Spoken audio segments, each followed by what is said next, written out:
everyone? It's your boy Hard Conversations back with another video. So as you guys can see in this video, my boy I.K.H.C.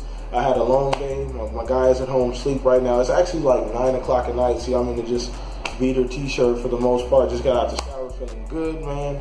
But on to today's video. Thank you guys for joining me today. Thank you guys for subscribing to the channel. If you guys are enjoying the content, keep it coming. Drop a like on the videos. Please subscribe. And if you really enjoy NBA basketball, please share the video. Okay, share the video. Other people around you.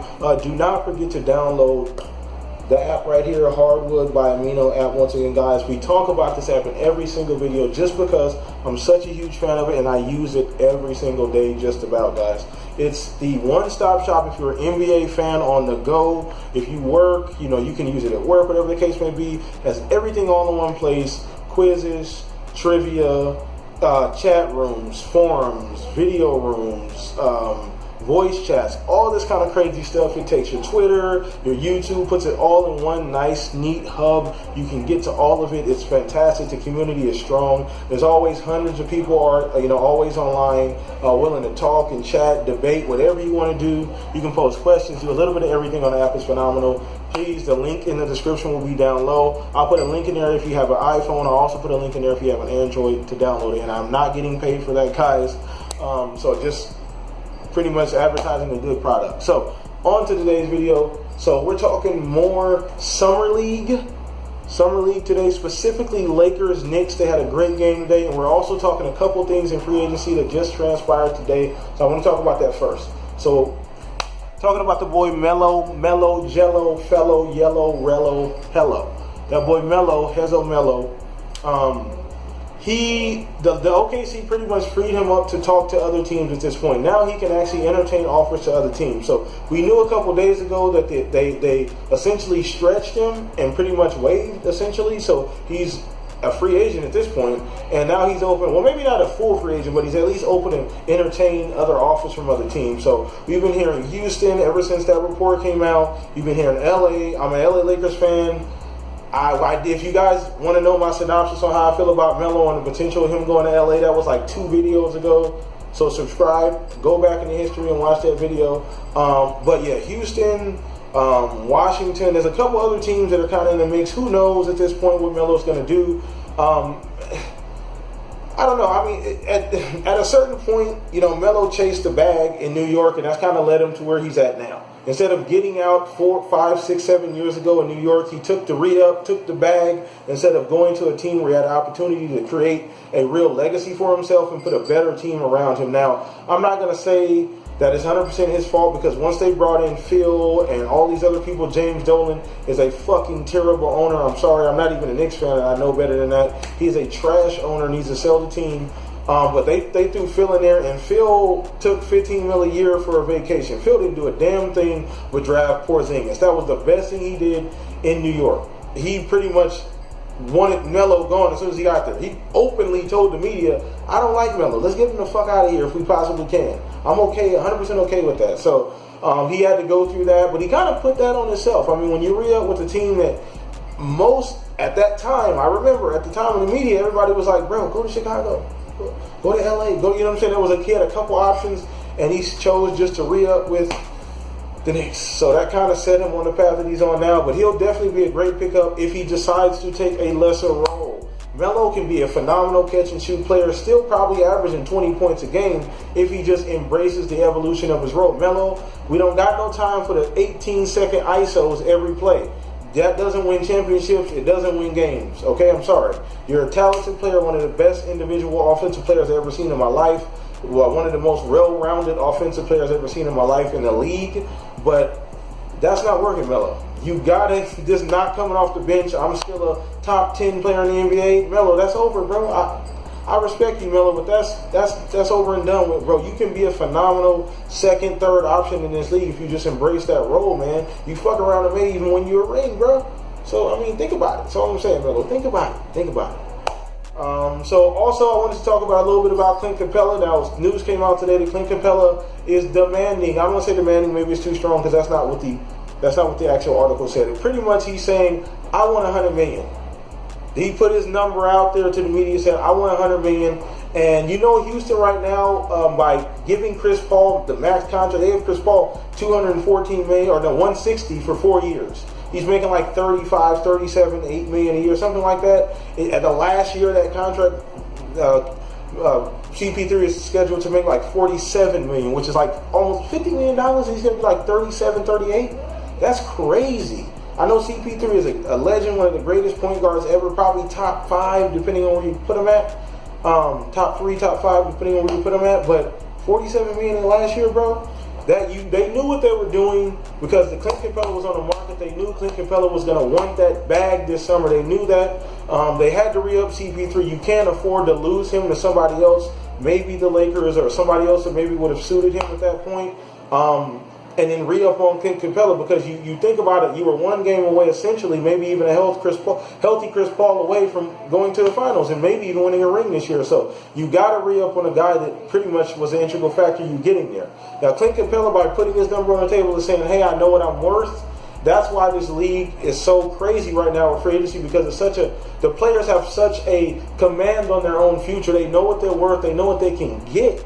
And they'll maneuver themselves in free agency to get the bag. It's crazy that they have that flexibility now, when they used to be kind of slaves to the market, essentially. Whatever the market dictated for your position and your skill level, that's what you were paid. Now you can kind of maneuver, hold out, go to another team, take a short-term deal, then finagle later for a better deal. All kind of crazy. It's like Monopoly in this bitch, man. It's crazy.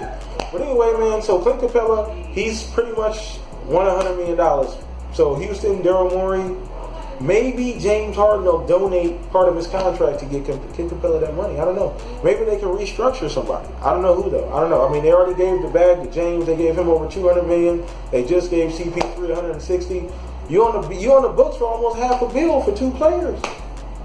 And with Clint, that's pretty much going to put you at a bill. I mean, good luck. You're paying that luxury tax. So anyway, on to Summer League, man. This is what I'm most excited about talking about. If my boy Ice-Needs was here right now, I feel his spirit. I feel his spirit. He's a huge Summer League fan. I'm a huge Summer League fan, but I really want to talk about the Knicks and the Lakers game today. It was a phenomenal game. I believe the Lakers won. I didn't catch the end of it. Just from the tweets I've been seeing, it looks like the Lakers may have pulled it out, I think. But what I really want to talk about is the matchups in this game. There's a lot of interesting matchups, a lot of players on both sides of the ball who played phenomenal. I just want to start with the boy Kevin Knox. Now, New York fans, listen to me. Matter of fact, I think I'm going to get closer. Knicks fans, okay? Hear me out. You did this to Porzingis. You did this to Kevin Knox. And you guys have been wrong both times. So maybe you guys should start booing every single draft pick you guys get. Just a theory. Because the last two players you've done that to turned out to be fucking unicorns. So you should keep doing that. Keep doing it. Pro tip. Knicks fans, okay? Pro tip. Anyway, sorry about that. I just had to let them know. So Kevin Knox looked phenomenal tonight. He had 27 points, I believe 9 rebounds, like 3 or 4 assists, and maybe a block or 2.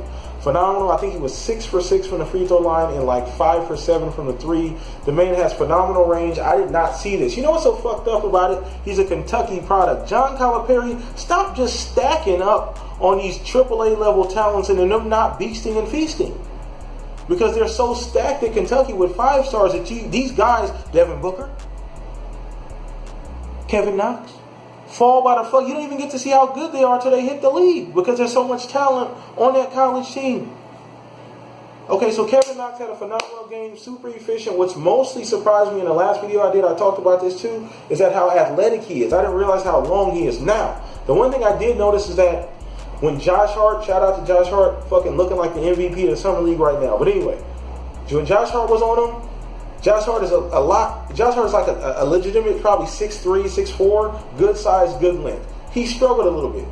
And on defense, too, on the other side of the ball, he also struggled a little bit. I think he needs to use his length a little better. I'm not worried about that shit because that will come in time. He's only a rookie. He doesn't turn fucking 21 years old till like 2020. Okay? He's only a rookie. He's like 19, 18 and a half. Okay? It's ridiculous. So he has plenty of time to work on things like that. Those things can be taught as long as he's willing to learn. But he looked phenomenal. Looks long, looks fast, looks strong, looks like a man out there, looks confident, taking, he looks confident from the three. The stroke is looking crazy. Haven't seen much of a mid-game, but stroke's looking crazy, super athletic, phenomenal looking player. Looking like at this point he should have gone either 1 or 2 in his draft. If you were to redraft right now, maybe this is a knee-jerk reaction because of 2 games he's played. If you were to redraft, he'd be top 2, top 3 right now in this year's past draft. And there was a lot of great players coming out of that draft class too. And I do want to give shout out to Alex Caruso from the Lakers. He was on the Lakers last year. He didn't play much. He played a lot in garbage time. From the D League or G League. Sorry, he was from the D League a couple years ago. He's looked phenomenal. He looks like a fucking floor general. I think the Lakers do have him under contract. I'm pretty sure they do. I don't know how much run he's going to get this year, but he looks great. He's a white guy, but he looks phenomenal. He's in command of the entire team. He's the heart and soul of that summer league team. If you really watch the game and when he's on the court, he just dictates the entire pace of the game like a veteran. And then shout out to the boy Josh Hart. Look phenomenal. He's looking like the summer league MVP right now. Things are just looking too easy. He's out there just cooking. Just cooking. Step back. Crossover. Another step back. Crazy. All kind of moves. Doing all kind of crazy stuff. So that's pretty much what I wanted to cover today. I don't want to take up too much of you guys' time. Once again, I didn't even say this at the beginning of the video. I'm tripping. Links down here below. Instagram, Twitter. Please follow us there, guys. That's what we are at all the time. I.K.H.C runs the Instagram. I run the Twitter. So if you want to talk, you want to debate, holler at us there, man. They're always down here below. So check us out anyway. Once again, shout out to the boy I.K.H.C, Samurai Bow. He was... got a long day. You know how that goes. But anyway, we'll be back with another video, guys. Today is Wednesday, so we're going to be live streaming Friday, either here or Instagram. Probably a quick live video of whatever's going on that day. Then with another great video for you guys on Sunday. And let us know, guys. I want to pitch this idea. What do you guys think about us doing reactions for the channel? Let us know in the comment section if that's a good idea. Sports reactions, NBA reactions, not regular reactions. But NBA reactions to videos. Any kind of NBA video you guys suggest or we think is a cool video, we will react to. Me and I.K.H.C, or just me or just him, whatever the case may be, we'll work it out. See you guys later. Take it easy. Have a great night, guys. I have to sit down and upload this video. Thank you guys for the support. See you guys later. Peace out.